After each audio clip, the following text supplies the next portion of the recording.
Hey everybody, welcome back. This is Scott. I'm down at my berry patch. We have planted raspberries this year. If this is your first time watching, this is the first year I've planted my Joan-J Raspberries. They started off as a rootstock, and I planted them May 5th, 10th, somewhere in there.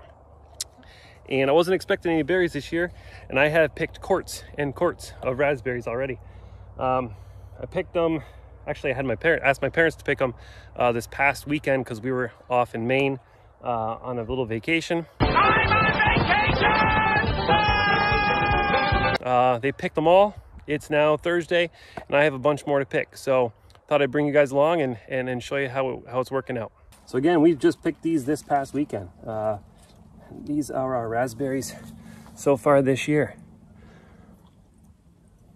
So darn near the size of strawberries. I only have 2 rows here. I planted 15 rootstock plants. I planted them about 3 feet apart. I used some compost and some soil, garden soil, bag garden soil. And what I did was, when the rootstock came, there was long roots, probably 1.5 feet worth of roots. And what I did was I dug a trench down the row, and I laid the roots along the trench and buried the roots. And I can see right along here where I've had the roots pop up already from the rootstock.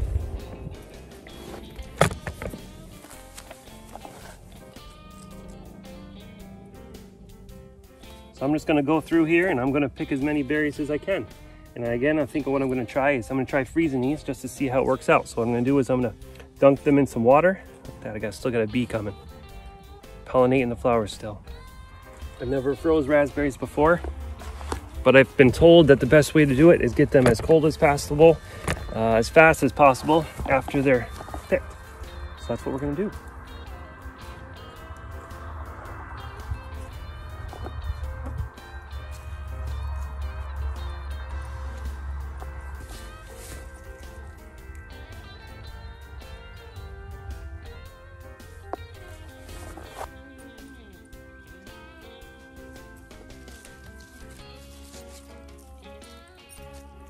There are still a lot of raspberries here that are going to be ready in about another week.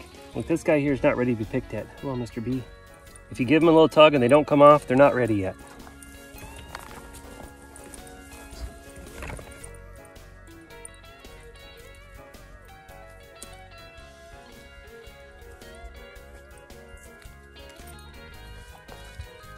Ooh, there's another one. He was hiding.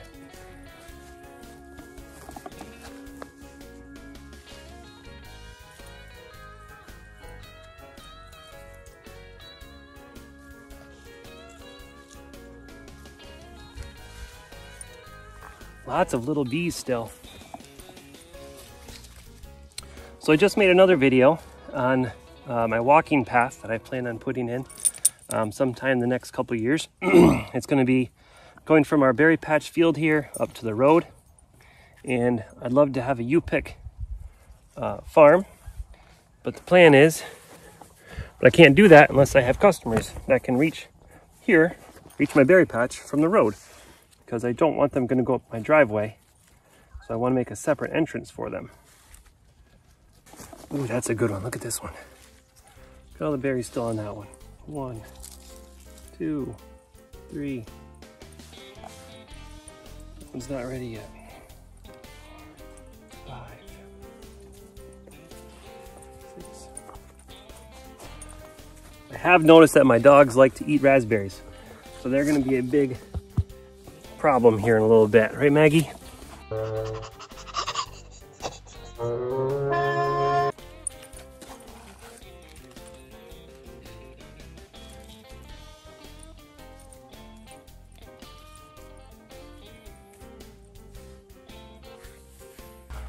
So again, these are Joan-J Raspberries. They're called Everbearing Raspberries. And Everbearing means that they produce raspberries on the Primocane. The Primocane is the stem that comes up the first year. The Floricane is the stem that comes up the second year. Summer-bearing raspberries only have berries on Floricanes for the second year. Everbearing, again, have raspberries on the first year, obviously, as well as the second year. But what happens is that Everbearing raspberries, when they fruit on the first year in the Primocane, they fruit on the very top of the plant. In the second year, they fruit from that point that they stopped fruiting the first year down, off of in between the leaves and the stem. So next year, this section here will actually be dead, and I'll probably snip that off and let the lower half do its thing. They're supposed to be about 4 feet tall. They're not, simply because this was their first year, and obviously it was a shock to the root system when they were shipped and planted. What's going to happen is next year, my Primocanes, I'm hoping, will be twice the height of these. I'm hoping for 4 footers. So what I'm hoping is that next year they will fruit. The new Primocanes will fruit at the end of the season, and the Floricanes that will be fruiting from this point down, these stems next year, will be fruiting more in the summertime. Along, and I'll show you how I trellis them up. I'm not a big fan of how I did that one. I didn't use my T-posts. I used some pressure treated 2x2 posts I had in the barn. So I'll probably end up using my T-post next time for this row and do it properly. So I'm gonna call that good for now. It's a fly on the camera. So I'm gonna call that good for now. I picked my berries for 2 rows. Half a container, not bad. Not bad for being picked 5 days ago, both rows. So thanks for watching. If you have any questions, let me know. If you have any suggestions, let me know. And we'll see you in the next one. Thanks.